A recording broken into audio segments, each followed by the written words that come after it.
After being there about 5-6 weeks in this camp, we found out that we have cousins in barrack number 2 who's in charge of the barrack. And you know what that means? An extra slice of bread, an extra something, okay? So of course we moved to barrack number 2, and it was an amazing thing for us to be with, first of all, not only the food, but being with relatives together. So finally, while we were with our cousins, we probably each put on a couple of pounds because we had extra food.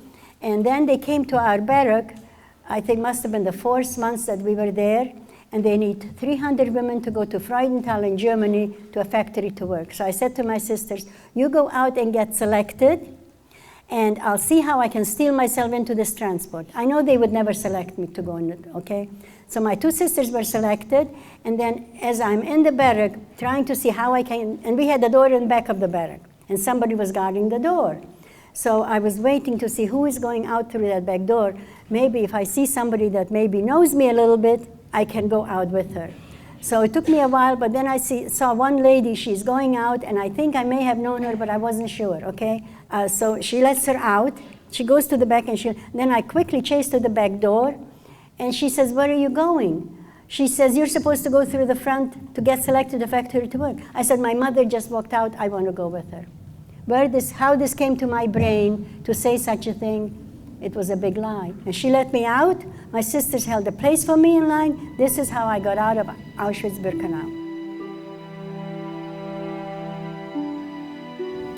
In the meantime, we are here for 4 months, or maybe a little longer. We haven't had a cleaning in 4 months. Can you imagine not having a cleaning in 4 months? Our bodies were full of lice. We couldn't sleep at night. They were biting us so badly. So of course, they're not going to send us anywhere to a factory to work in this situation. So they're marching us to the bathroom. They're shaving our hair again, disinfecting our bodies, giving us decent clothes, underwear, socks, and shoes. It's like 1,000 times better than what we had. So finally, we are all dressed and we're all ready to be shipped away, and we each have a number on our dress, okay? They didn't tattoo us in Auschwitz, but they did tattoo us in the factory. So let me show you my tattoo. You see this? It's A25893. This was an Auschwitz tattoo. Once you get the tattoo, you feel a lot safer because you know that they're going to send you to a factory to work, okay? So finally, they put us on a train, not a train, I think it was some type of wagons. I'm not 100% sure. And it took about a couple of days to get to Freudenthal in Germany. We are 300 women, and we are all assigned to different jobs. But of course, we have a building like this. We have mattresses and we have blankets. I mean, it's like heaven compared to Auschwitz, okay? So I was assigned to work on gas masks. My sister Helen was assigned to work on uniforms, SS uniforms, and my other sister Judy, she was assigned to work on guns, I believe, yes. So I had to sit on a high chair, pick up a mask, look inside and put it on. 12 hours every day. So after doing that for about 10 days, I said to the people who were serving us lunch every day, I said, you know, this is hard work, I should get an extra meal. Doesn't hurt to ask. Remember, if you need something, don't be afraid to ask. The worst thing is you get a no answer, okay? So she says, sure, you could have an extra meal. And what I used to do is take that meal into the living quarters and I would share it with my sisters. Finally, we're working and everything is going great, okay? And they're always telling us if we don't do good work, they're going to send us back to the Auschwitz. And you know what Auschwitz means? A crematorium, okay? So this is going on for about 8 months. And they always used to come to our building to march us to the factory to work. It was like a 5-minute walk. But anyway, nobody's coming to pick us up. This must have been May 6th or 7th, I'm not really sure what date.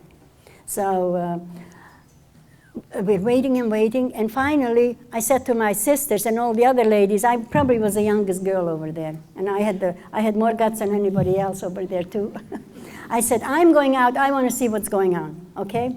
So they said, well, you can't go out, it's locked. I said, I'm going to try and get out. So I go out, the door is wide open, it wasn't even locked. I go out, and the electric gate is wide open. All the Germans ran away. And then I hear planes going over us, and we hear shooting guns.